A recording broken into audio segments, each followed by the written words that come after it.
오늘은 신명기 26장 말씀을 통해서 우리가 하나님의 말씀을 함께 나누도록 하겠습니다. 여러분, 하나님의 법이 기록되어 있는 것이 신명기의 말씀입니다. 근데 이 법은 우리를 구속하고 우리를 괴롭히려고 했었던 것이 아닙니다.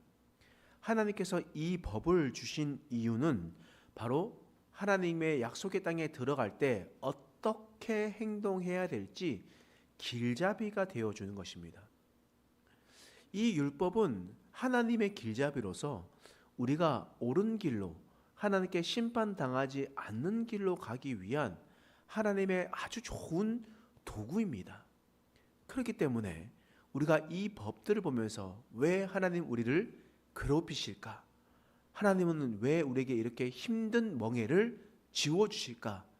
이렇게 생각하는 것이 아니라 하나님께서 우리가 죄 짓지 않기 위해서, 하나님께서 우리를 하나님의 심판대에 놓지 않기 위해서 하나님께서 우리에게 이러한 명령을 주시는 거구나 라는 마음을 우리는 가져야 됩니다. 오늘 이 또한 길잡이에서 하나님께서 무슨 말씀하시냐면 26장의 위에 보면 토지소산이라는 주제가 나와 있습니다. 이 토지소산이라는 것은 이제 그 땅에 들어갔었을 때에 너희가 토지의 소산을 가지게 될 텐데, 그러면 그것을 어떻게 사용하라 라는 것을 하나님께서 말씀하시고 있는 겁니다. 자, 1절 말씀 한번 읽어보겠습니다. 시작. 내 하나님 여호와께서 내게 기업으로 주어 차지하게 하실 땅에 내가 들어가서 거기에 거주할 때에, 자, 여호와 하나님께서 기업으로 주셔서 차지하게 하는 땅은 어느 땅입니까? 가나안 땅이죠. 그리고 너희가 거기서 거주하게 될 때에 내가 너희에게 길잡이가 되어 줄게. 너희가 어떻게 행동해야 될지를 내가 알려줄게 라고 하나님께서 말씀하고 있는 겁니다. 그럼 2절 말씀 읽어보겠습니다. 시작. 내 하나님 여호와께서 내게 주신 땅에서 그 토지의 모든 소산의 만물을 거둔 후에 그것을 가져다가 광주리에 담고 내 하나님 여호와께서 그의 이름을 두시려고 택하신 곳으로 그것을 가지고 가서, 지금 말씀에 너희가 약속의 땅 택한 곳에 가서 너희 하나님께서 기업으로 주신 땅에 너희가 들어가면 너희가 토지의 소산을 가질 것이다. 그러면 그것의 만물 곧 처음 딴 것을 어떻게 해야 되냐면 광주리에 담아라. 그리고 어디로 가지고 가요? 여호와께서 그의 이름으로 두시려고 택하신 곳, 하나님의 이름이 있는 곳에 가라라고 말씀하고 있는 겁니다. 그러면 여러분, 그 토지의 모든 소산을 가지고 난 다음에 가는 곳이 어디냐? 여러분, 사사시대 때부터 시작해서 다윗에 이르기까지 하나님께서 택하신 곳은 어디였습니까? 실로였습니다. 실로에 하나님의 언약궤와 성막이 있게 되었습니다. 그리고 그 다윗부터 시작해서 다윗이 베레스 우사 사건을 통해서 또 지나서 그 언약궤를 가지고 오죠. 그리고 난 다음에 이 언약궤가 어디에 머물러 있냐? 바로 예루살렘에 머물러 있게 됩니다. 그러면 하나님께서 약속하신 택하신 곳은 바로 실로와 예루살렘입니다. 목사님 그렇게 생각하지 마세요. 하나님은요 어디서나 함께 계세요. 그렇죠. 하나님은 어디에나 계시죠. 그러나 하나님께서 그의 이름을 두시려고 택하신 곳이잖아요. 여러분, 그러면 하나님께서 어디나 계신다고 하니까 여러분 점쟁이 집에 가가지고 하나님 여기 계십니다 라고 얘기해서 거기에서 하나님께 헌금 드리고, 그리고 절에 가가지고 하나님께서 어디나 계십니다 라고 얘기해서 그렇게 드리면 그것이 옳은 모습이겠습니까? 그렇지 않잖아요. 그리고 마찬가지로 하나님께서 약속하신 곳, 택하신 곳은요 바로 하나님의 언약궤가 있는 곳이었습니다. 하나님의 임재하심이 있는 곳이었어요. 그곳이 아닌 다른 숲에, 산에 많은 다른 산당들도 있었습니다. 바알과 아세라 신을 섬기는 산당들도 있었단 말이에요. 그렇기 때문에 하나님은 그런 곳에 가지 말고 하나님께서 택하신 곳에 가서 하나님께 토지의 소산을 하나님께 드리라는 거예요. 그러면 왜 하나님께 토지의 소산을 드리는가? 우리가 그것을 생각해 봐야 됩니다. 오늘 말씀 8절과 9절 말씀 함께 읽어보겠습니다. 시작. 여호와께서 강한 손과 편팔과 큰 위엄과 이적과 기소로 우리를 애굽에서 인도하여 내시고, 여기 보십시오. 우리를 애굽에서 인도하여 내시고, 토지의 소산을 가져가는 이유가 이겁니다. 하나님께서 나를 애굽에서 인도하셨다. 이게 무슨 말이겠습니까? 애굽에서 우리를 구원하셨다라는 겁니다. 너희가 토지의 소산을 가지고 하나님께 나오는 이유는 구원의 은혜에 감사라는 거예요. 너희가 그 구원의 은혜에 감사해서 너희가 하나님께 가지고 나와서 하나님께 그 소산을 드리라 라고 이야기를 하는 겁니다. 그리고 두 번째 9절 말씀 읽어보겠습니다. 시작. 이곳으로 인도하사 이 땅 곧 젖과 꿀이 흐르는 땅을 주셨나이다. 아멘. 하나님께서 구원해 내시고 우리를 인도해서 지금 우리에게 젖과 꿀이 흐르는 땅을 주셨다라는 것은 바로 하나님께서 우리에게 이 땅에서 살게 하셨다. 하나님께서 구원하셨고 인도하셨기 때문에 내가 이 땅에서 살고 있다. 그러므로 나에게 주어진 모든 것은 하나님의 은혜입니다. 내가 살아갈 수 있는 것은 다 하나님의 은혜입니다. 그러므로 하나님 앞에 나와서 하나님께 토지의 소산을 드리는 이유는 하나님 앞에 구원의 은혜에 감사해라. 하나님께서 너를 인도하시고 또 너희에게 좋은 젖과 꿀이 흐르는 땅을 주신 것에 살게 하신 것을 감사하라는 거예요. 하나님께 감사하라는 겁니다. 그렇기 때문에 하나님께 나와서 하나님 앞에 예물을 드리는 겁니다. 그러면 우리가 어떤 태도로 예물을 드려야 되나? 여러분 10절 말씀 읽어보겠습니다. 시작. 여호와여, 이제 내가 주께서 내게 주신 토지 소산의 만물을 가져왔나이다 하고 너는 그것을 내 하나님 여호와 앞에 두고 내 하나님 여호와 앞에 경배할 것이며. 그 하나님 앞에 예물을 드리는 때 어떠한 모습으로 나가야 되냐면요, 하나님 이것을 가지고 왔습니다 라고 해서 어떻게 하냐면 하나님 여호와 앞에 경배할 것. 하나님께 감사의 태도는 어떤 것이냐면요, 하나님만을 경배하는 겁니다. 하나님께 감사한다는 것은 하나님께 경배하는 것이고, 바꿔 말하면 하나님을 높여드리는 거예요. 하나님께 감사해야 됩니다. 구원의 은혜에 감사하고 또 내가 지금 이 자리에서 살고 있는 것 또한 감사해야 됩니다. 그 감사할 때 하나님 앞에 예물을 가지고 나옵니다. 근데 그 예물을 가지고 나왔을 때 우리는 하나님 앞에 경배해야 되는 거예요. 하나님을 높여드려야 되는 거예요. 근데 우리는 실수해요.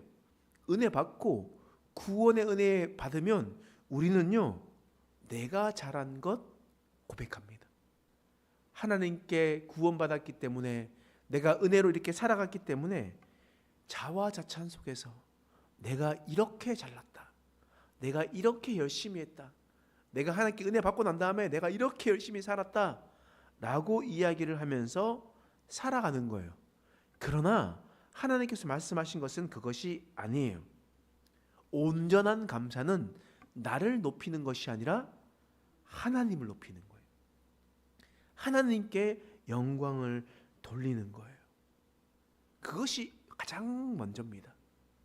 하나님께 은혜에 감사해서 하나님께 경배할 때 하나님을 높여야 돼요.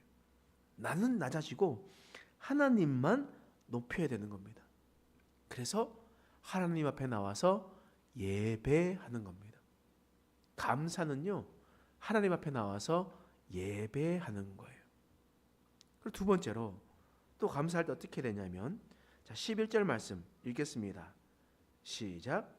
내 하나님 여호와께서 너와 내 집에 주신 모든 복으로 말미암아 너는 레위인과 너희 가운데 거류하는 객과 함께 즐거워할지니라. 하나님께서 나를 구원하셨고 나를 인도하여 주셔서 젖과 꿀이 흐르는 땅으로 인도하셨습니다. 하나님께서 우리를 보호하셔서 많은 소산들을 가지고 나오게 될 수 있게 되었습니다. 이 모든 것은 다 하나님의 은혜였습니다 라고 고백하죠. 그것은 우리의 입술로 고백하는 겁니다. 그리고 또 우리가 하나님께 드리죠. 그리고 또 해야 될 것은 무엇이냐면, 말씀처럼 너희 모든 복으로 말미암아 레위인과 그리고 너희 가운데 거류하는 객과 함께 즐거워하라는 거예요. 여기서 포인트는 함께입니다. 함께. 무엇이냐면 하나님 앞에 예배드리고 경배하고 하나님 앞에 나아가는 것이 아니라 너희는 감사를 이웃과 함께 나누어야 된다. 너희는 레위인과도 나누어야 되고 너희는 객과도 나누어야 되고 너희는 그렇게 너의 감사를 나누어라 라고 하나님께서 말씀하시는 거예요. 구체적으로 12절 말씀에 이렇게 말씀하시죠. 읽어보겠습니다. 시작.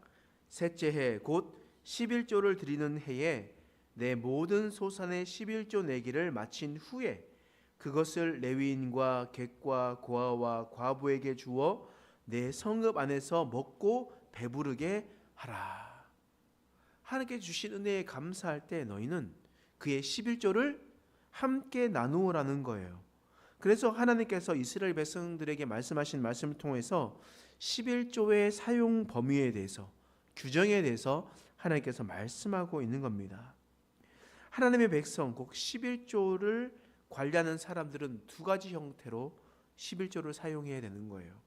첫 번째는 레위인들에게 주어가지고 그것을 통해서 그들이 먹고 사는데 문제 없도록 해야 되는 겁니다. 그리고 두 번째로 어떻게 해야 되냐면 고아와 과부와 객과 가난한 이웃과 함께 11조를 나누는 겁니다. 이것이 바로 하나님에 대한 감사의 태도라는 거예요. 하나님께 감사하고 경배하고 예배하고 하나님의 이름을 높여드리고 하나님께 드렸다면 그것을 하나님을 위해서 드리고 또한 하나님께서 말씀하신 이웃의 사랑을 위해서 하나님께서 분명하게 말씀하고 있는 겁니다. 그러므로 우리의 성전 공동체는, 우리 교회 공동체는요, 은혜 구원에 감사하고 내게 주신 은혜가 하나님께 감사해서 예배만 드린다고 끝이 아닙니다. 하나님께서 말씀하시는 것은 그것이 끝이 아니에요. 우리 이 시대가, 우리 교회가 하나님 앞에 감사하는 마음으로 하나님께 나아간다면요, 우리는 이웃에게 눈을 돌릴 수 있는 교회가 되어야 됩니다. 교회를 세우는 것뿐만 아니라 가난하고 어려운 자들과 함께 그들에게 베풀 수 있는 자들이 되어야 되는 거예요.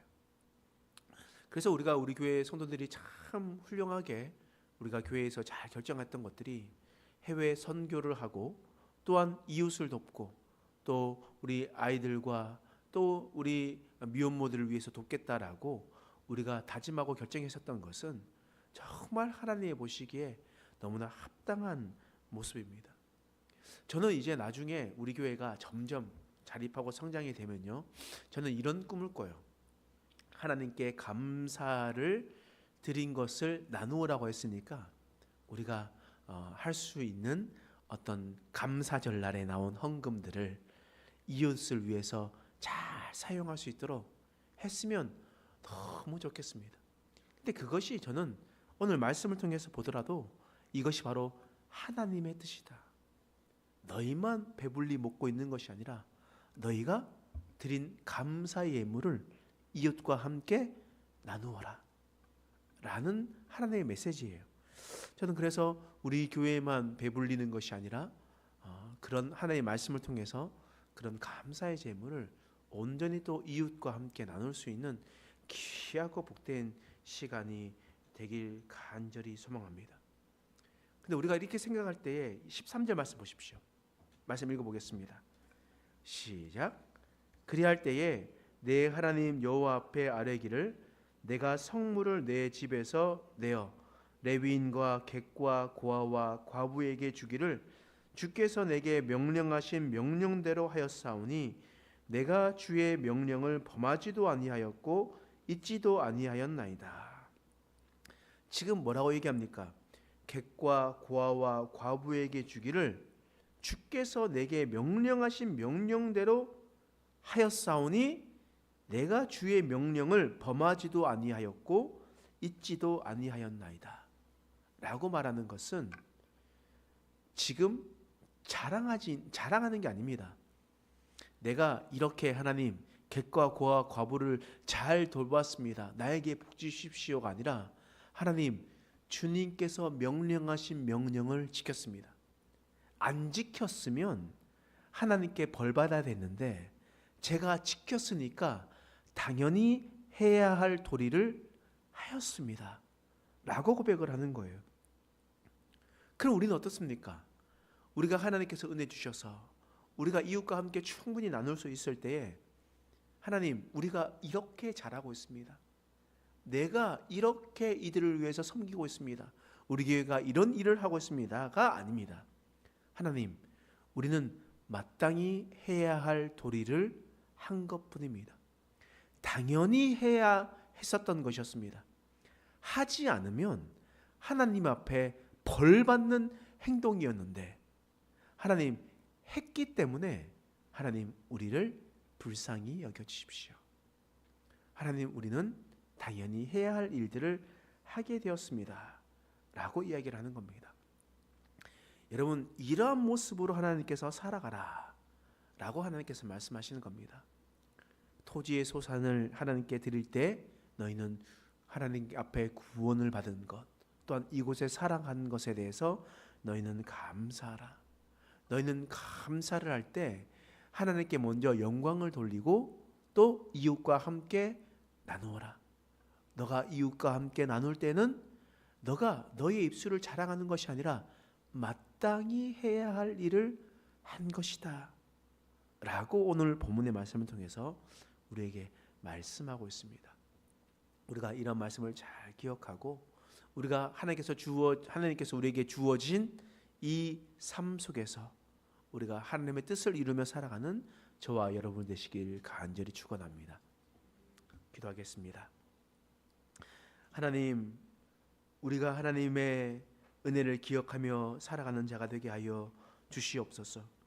우리를 구원하신 하나님께 감사하고 이 땅 가운데 또한 하나님께서 우리에게 주실 하나님 영원한 하나님의 나라를 주실 은혜를 기억하며 살아가게 하여 주시옵소서. 이 땅의 소산물을 주님께 드릴 때 먼저 하나님께 감사하며 예배하게 하여 주옵소서. 또한 이웃과 나누게 하여 주옵소서.